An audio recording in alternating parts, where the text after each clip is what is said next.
Stand by for manual transmission. In 3, 2, 1. Greetings, mercenaries, MechWarriors, and the merely curious.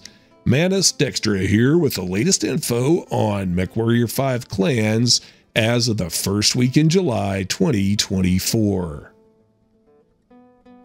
On a recent episode of the No Guts, No Galaxy podcast, Russ Bullock, head of PGI, confirmed a few new details about the game. He says there's more than 100 minutes of fully mocapped cutscenes, and while he wouldn't give a specific number of hours to play the game, he described it as lengthy. No word on girth, but he did suggest that this game would take more than 25 hours to finish. I'll have a link below if you want to listen to the whole 2.5 hours yourself. If you haven't seen it yet, I also have a link to a recent developer's video in the description. It's a character profile featuring the first person we'll be working for in the story campaign. A guy named Cordera Perez. This guy is pretty infamous in Battletech lore, and knowing he's who we're working for helps to place our unit in context with the rest of Clan Smoke Jaguar's forces. It also suggests some of the major lore events we're likely to witness and or take part in during the story. In this video, I'll go over these events and try to speculate a bit on what this might mean for the game's player narrative. So from here on, be careful for spoilers and speculation surrounding the plot of MechWarrior 5 clans and the clan invasion of the Inner Sphere. So at the start of Operation Revival, Perez is the commander of Smoke Jaguar's Beta Galaxy. You can check me in the comments, but if I'm not mistaken, a full-strength clan galaxy represents a force of at least 100 mechs with support units. And Smoke Jaguar's Beta Galaxy represents about 1/3 of Clan Smoke Jaguar's entire invasion force. One of the first major events we're likely to see is the occupation of a Draconis Combine planet called Turtle Bay in March of 3050. After initial success against DCMS garrison units, Clan forces struggled to maintain order in the face of a Yakuza-led civilian insurrection. When the Yakuza helped to rescue a very important POW, Galaxy Commander Perez orders the clan flagship, Sabercat, to bombard the city of Edo from low orbit as a reprisal. The city is completely destroyed with several million civilian casualties. This act is condemned by pretty much everyone on all sides as an atrocity and only serves to solidify civilian resolve against the occupation.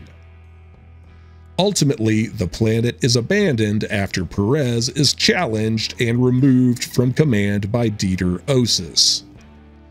Osis then leads Beta Galaxy for about 6 or 7 months, enjoying a string of victories until landing forces on Walcott in October of 3050. After blundering into a well-crafted DCMS ambush, Jaguar forces are decimated.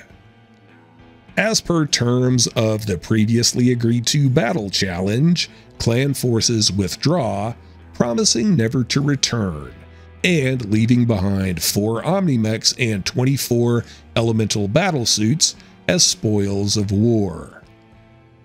This is huge because it's the first time Inner Sphere techs get their hands on pristine clan technology. It also leaves Walcott as a safe Combine stronghold in the clan occupation zone, and as a consequence, Commander Osis is executed for gross incompetence. At this point, the Vice-Con of the clan, a woman named Sarah Weaver, takes control of Beta Galaxy. Her tenure is another mixed bag, most notable for the failed invasion of Luthien, capital of the Draconis Combine in January of 3052, and ending with her death at the hands of Comstar forces during the Battle of Tukiad in May of 3052. After this, Beta Galaxy pretty much just slinks back to their dropships in disgrace, relegated to garrison duty until the clan's ultimate demise during Operation Bulldog in 3059.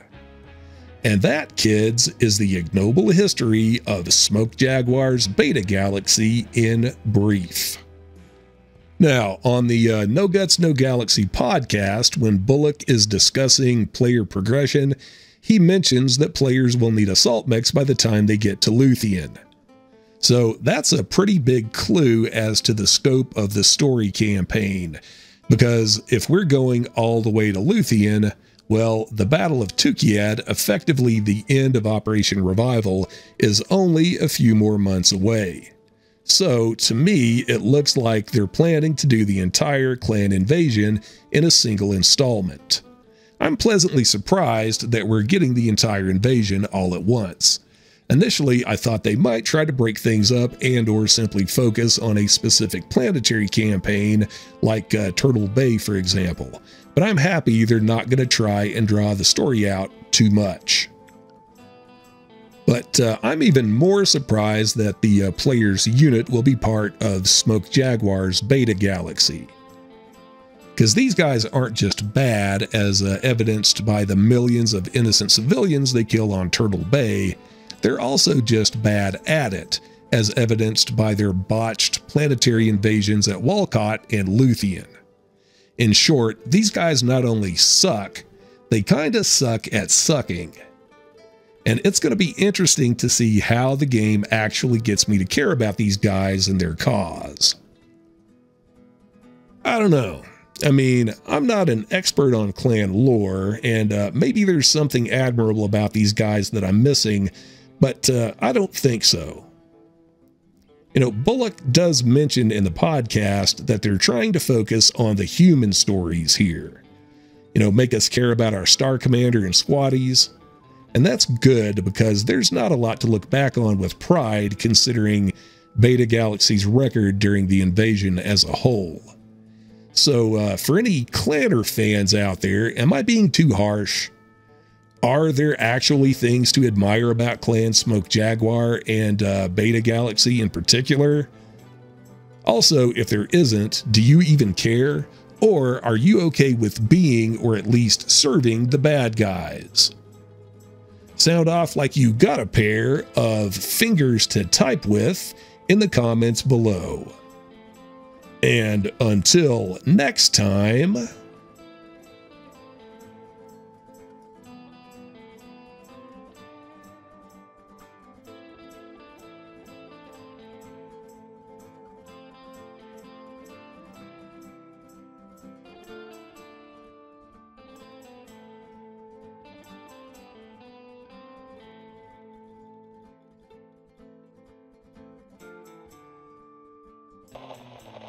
now be released from manual control.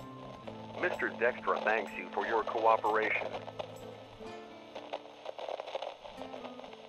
You will now be released from manual control. Mr. Dextra thanks you for your cooperation. You will now be released from manual control. Mr. Dextra thanks you for your cooperation.